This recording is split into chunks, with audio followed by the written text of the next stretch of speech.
Graça e paz, vocês sejam multiplicados todos os dias da nossa vida. E nesse momento onde nós queremos meditar sobre o tema Família unida no amor de Cristo. Pode sentar-se. Que o Espírito Santo encha de amor as nossas vidas ao meditar nas suas palavras.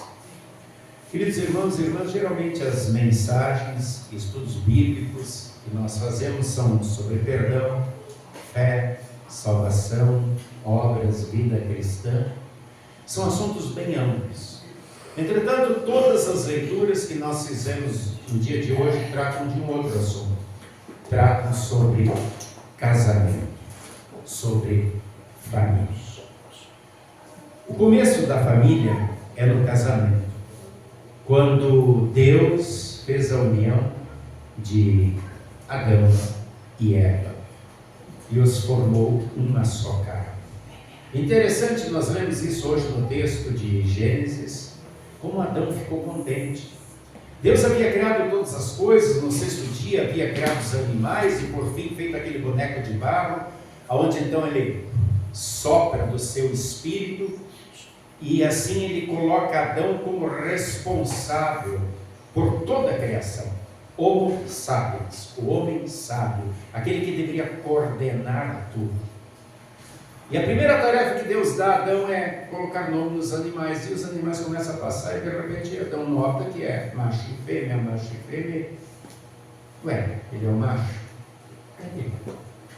Então, dá para a gente até imaginar Deus sorrindo, porque Deus sabia que isso ia acontecer, ele sabe tudo. E então ele diz, não é bom que ele fique só. Mas Adão dormia, tira uma costela de Adão e faz Eva. Então quando Adão acorda, recebe aquele presente, ele fica maravilhado. Ele diz, eu vou chamá-la de varoa, porque do varão foi tomado. Literalmente mulher, porque foi tomada do homem. E Deus criou a costela. Onde ficam as costelas? As costelas têm qual função no nosso corpo? Proteger os nossos órgãos vitais e de maneira toda especial proteger o coração. E é dali, daquele local que Deus tira Eva e dá Adão. E então Deus diz, unir-se-ão os dois, e quando eles se unirem, volta a ser o que era. Eva foi tirada de Adão. Volta a ser uma só carne. E esse unir aqui quer dizer colar, grudar. Por isso Deus faz homem e mulher diferentes, não apenas nos cromossomas, mas na complexão física e na complexão sexual, onde um sexo preenche o outro. Existe uma verdadeira união. E quando acontece essa união, novamente voltam a ser uma só carne. Forma-se um casal. E diante de Deus acontece então o casamento. E é sobre isso que tratam todos os nossos textos de hoje. Pensemos nas dificuldades de duas almas de sexos opostos viverem realmente unidas. São muitas as diferenças: temperamento, personalidade,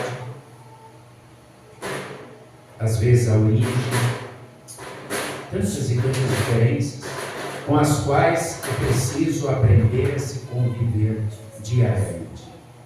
Contudo, quando aprendemos a ter como denominador comum o caráter e o ensino de Deus, então conseguimos o ajuste. O ajuste que acontece quando a gente cede um pouquinho, quando a gente aprende a perdoar, quando a gente aprende a recomeçar. E só o amor nos dá forças para fazer isso. Daí a importância de termos sempre a palavra de Deus como nosso norte, como nossa âncora, como firme fundamento do nosso lar, para sermos felizes no matrimônio e unidos para sempre.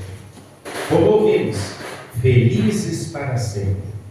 Esta é a história, é a afirmação de muitas histórias de amor que muitas vezes não se repetem na vida real, porque muitos casais não tomam em conta aquilo que Deus fala a respeito do casamento.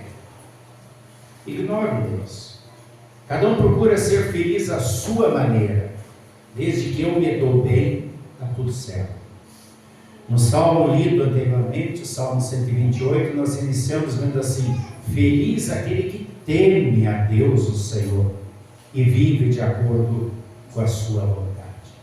E é dito que aquele que teme, aquele que respeita, aquele que vive de acordo com a vontade do Senhor, ele tem uma família abençoada. Ele recebe felicidade e bênçãos na sua esposa, nos seus filhos e nos seus netos.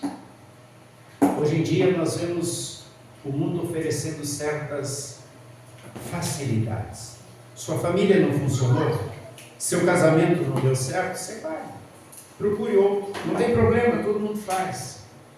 É como uma roupa que está muito apertada hoje, troca ela. Para os cristãos não é simples assim. Existe um vínculo muito grande no casamento, mais forte inclusive do que o vínculo entre mãe e filho. E é o vínculo entre marido e mulher. A união sexual entre homem e mulher vai além até mesmo da conexão biológica que existe entre pais e filhos, porque marido e mulher são uma só carne, eles se completam. Ser uma só carne não é apenas fazer amor em certos intervalos. O vínculo que Deus forma entre os dois é tão forte e permanente que mesmo depois de uma separação, o vínculo continua. Porque no casamento um se dá a conhecer ao outro, e depois de conhecido, não dá mais para se desconhecer. Mesmo que haja uma separação, um afastamento, aquilo que você conheceu, você não vai mais desconhecer. O vínculo permanece. Por isso, Deus diz que o casamento é para sempre. E se alguém perguntar, mas quanto tempo dura o casamento? O casamento dura para sempre, mas não é eterno. Como assim? Então pode se separar? Sim. Mas só Deus pode separar. E Ele o faz através da morte. Quando há o falecimento de um dos dois, então o outro fica livre para que haja um novo casamento.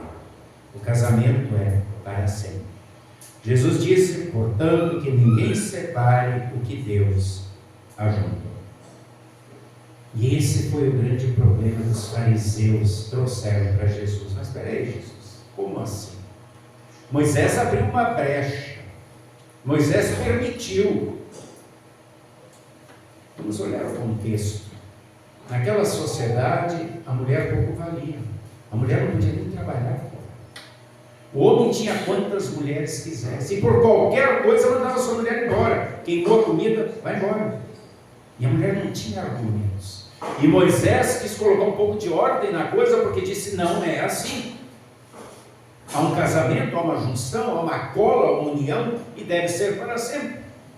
E é por isso que Moisés abre a exceção, dizendo que só pode haver a carta de separação, divórcio, quando há o adultério. E é por isso que Jesus diz, Moisés deu essa brecha por causa da dureza do coração. Vocês são orgulhosos, soberbos, cheios de vaidade, cheios de egoísmo, só pensam em vocês. E Moisés teve que colocar um limite. Hoje em dia, a afirmação muitas vezes se torna uma pergunta: o casamento é mesmo para sempre? Em Mateus 19, Jesus nos diz que aquele que separa um ser por adultério comete pecado. Parece que Jesus está descontextualizado, fora da realidade. E de nós não conhece alguém que já divorciou? Todos nós conhecemos, mas não esqueçamos o que Jesus diz: é por causa da dureza do coração. Entretanto, nós sempre temos que saber que todos os pecados são iguais diante de Deus. E para todo pecado, desde que haja arrependimento sincero, também há perdão. O casamento é para sempre. E isso tira qualquer tipo de desculpa que muitas vezes nós damos. A paixão foi embora, você ronca demais, eu casei muito jovem, existe uma incompatibilidade de gêneros. Você gasta demais. Você começou a beber, você está bebendo demais. Para Deus essas desculpas não são válidas. Entretanto, muitas vezes são usadas. Aqui no Brasil, segundo a última estatística, 70% dos casamentos duram apenas, em média, 10 anos. Nós, diante dessa triste realidade, precisamos entender que a opção de amar em dias bons e maus, até que alguém mais interessante apareça, não existe. Não é como comprar um carro e depois que começa a dar problema, ou que fica velho, eu simplesmente troco. Casamento é para toda vida.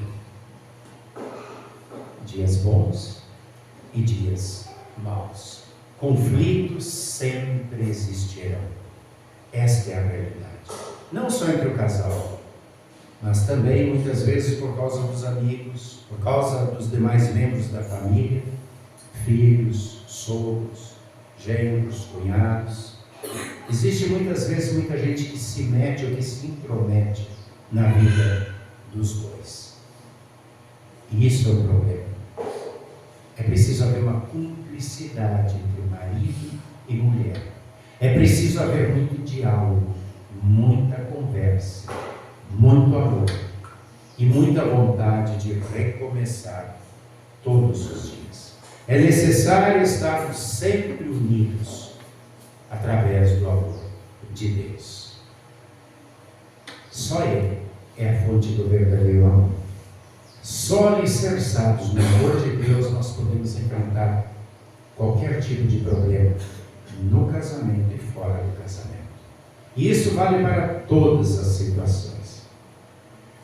Querido irmão, querida irmã, unindo nossas vidas familiares no amor de Deus, nós podemos viver falando a mesma linguagem, dialogando, tanto em momentos bons como em momentos ruins, até que a morte nos separe. Afinal, como não vão querer viver bem os que um dia foram unidos pelo amor de Deus e que continuam se alimentando deste amor na palavra e no sacramento? Que todos nós busquemos sempre de novo nos alimentar de amor.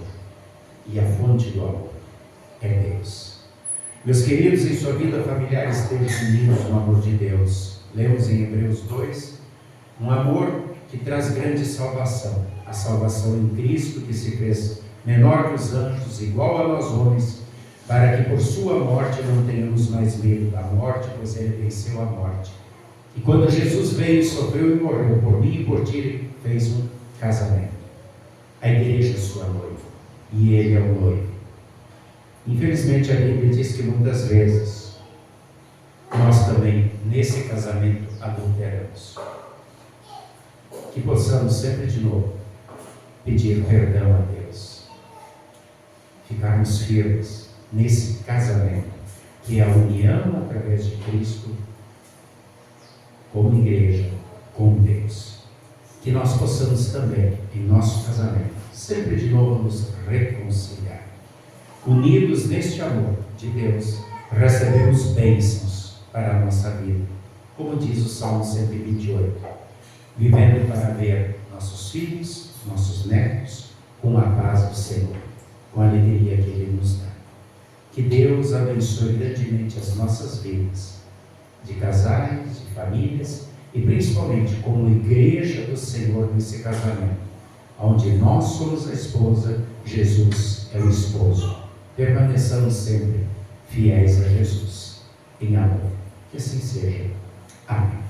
E a paz de Deus, que excede o humano entendimento, guarde corações e mentes em Cristo Jesus para a vida eterna. Amém.